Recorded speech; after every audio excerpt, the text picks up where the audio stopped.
আলাল্লাহি, আর বান্দার হক আল্লাহর উপরে, আল্লাহ ইউআযযিবা মান লা ইউশরিকু বিহি শাইআ, কোনো শাস্তি না দেওয়া যেই ব্যক্তি আল্লাহর সাথে কাউকে শরিক করে নাই।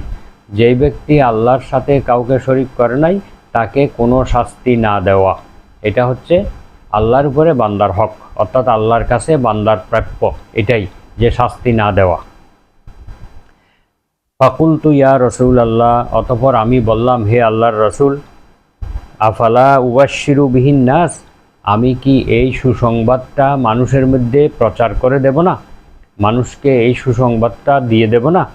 ক্বালা লা তুবাশশিরহুম ফায়াত্তাকিলু, রাসূল সাল্লাল্লাহু আলাইহি ওয়াসাল্লাম বললেন, না, তুমি এই সুসংবাদটা মানুষকে দিও না, কারণ মানুষ এর উপর নির্ভর করে বসে থাকবে, আমল বাদ দিয়ে তারা এর উপর নির্ভর করে বসে থাকবে। অর্থাৎ সে আল্লাহর সঙ্গে শরিক করে নাই, সেই আল্লাহ তাকে শাস্তি দিবে না, এই আশায় সে বসে থাকবে, কোনো আমল করবে না। এই জন্য তুমি এই সংবাদ দিও না।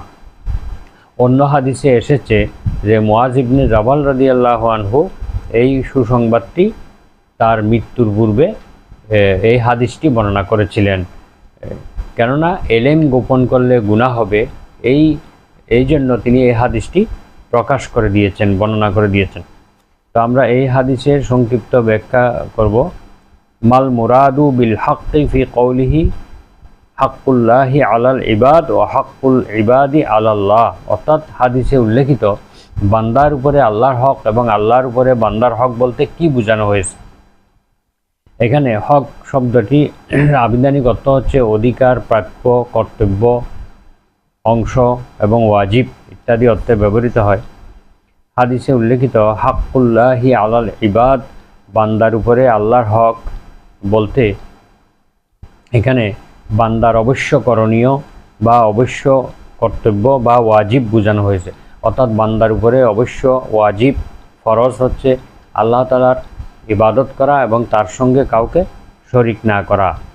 আর হাদিসে উল্লেখিত হাক্কুল ইবাদি আলাল্লাহ, আল্লাহর উপরে বান্দার হক বা বান্দার অধিকার অথবা বান্দার প্রাপ্য হচ্ছে যে তাকে শাস্তি না দেওয়া, যে ব্যক্তি শরিক করে নাই, তাকে আল্লাহর সঙ্গে কোনো শিরক করে নাই, তাকে শাস্তি না দেওয়া, এটা হচ্ছে বান্দার প্রাপ্য।